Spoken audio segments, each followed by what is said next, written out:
A years-long battle has come to a head today as the Israeli High Court of Justice finally ruled on whether or not supermarkets and other grocery chains can operate on the Sabbath. Long story short, despite the opposition from several lawmakers and the Association of Tradesmen and Independent Business Owners, the judge ruled to allow companies like the AM/PM to continue to operate as normal.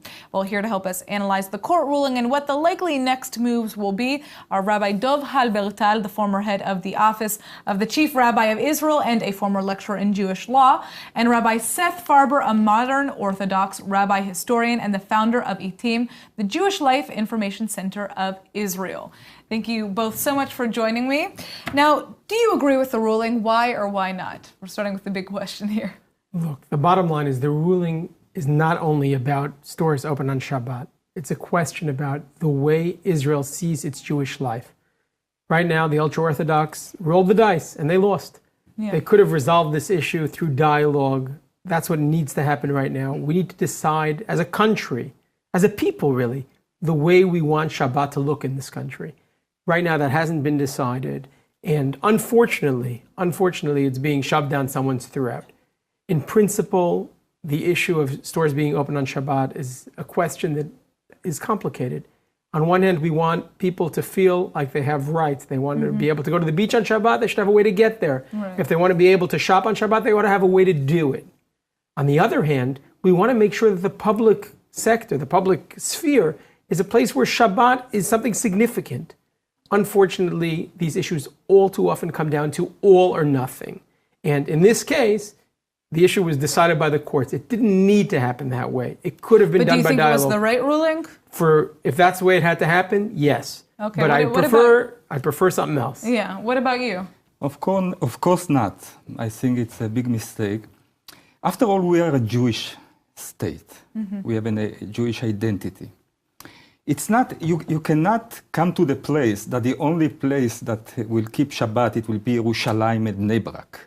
It will be like New York. You are from Argentine also. It will be like a small part of Buenos Aires or something like that. They keep Shabbat and the others, nothing. This is the place the things are going to.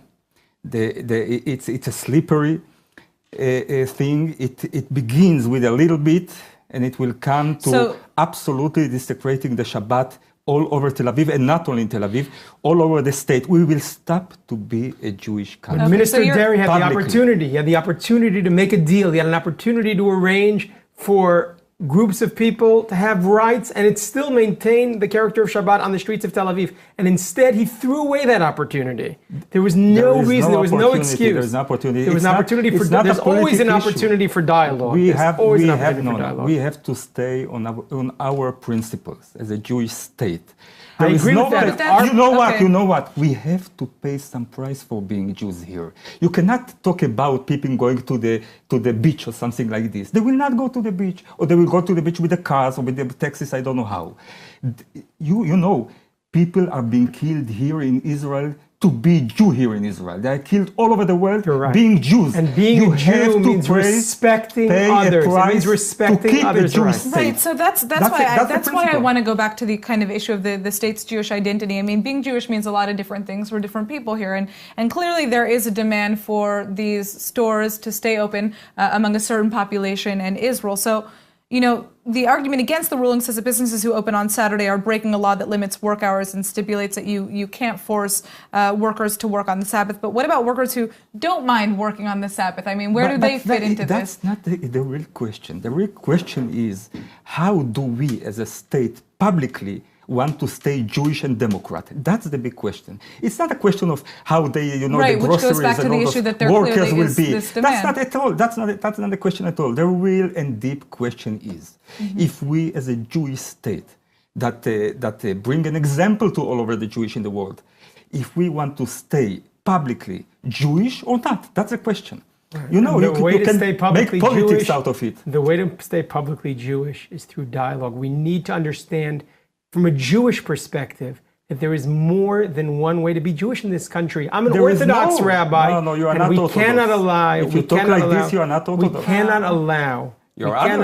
Other wing. I assure you, I'm an Orthodox rabbi, and I want to say very clearly that the way to protect the Shabbat, the way to protect the public sphere, the way to protect Jewish identity in this country is not to put a gun to someone's head and say, we're going to punish you. You have to have some rules. We're going to punish here. you if you don't accept the way I wanted to be Jewish. It's not like this. That's what's happening now. We are all Jewish. From the beginning of state, the status quo was like this. Well, here's you my want question. to change it all of a sudden. Here's my question for you. Yeah. You know, even if the rules were to change and it would be that, you know, no businesses are allowed to be open on the Sabbath, you would still have people who may not want to follow those rules, right? So that's still going to exist. How can you expect, I guess, to force people to follow religious rules, you know, in a modern democratic society, because we also are a democratic state? That's not the real question, because the real question is the issue. What is our delivery? I mean, the principle that we deliver outside into ourselves.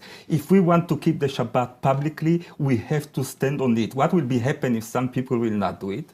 We will deal with them. I don't know what you will punish them. We don't want Jewish life to be something that destroys people's lives, that undermines their basic values. It doesn't have to be like that. Don't Judaism close is a the beautiful communications in Yom Kippur. Don't make kashrut. Don't. Those are in the consensus, and we can do this How through far dialogue. you want to go with it? I think we could have this conversation for dialogue. the rest of the show, but unfortunately we have run out of time. Thank you both so much for joining us, and we will wait and see what happens.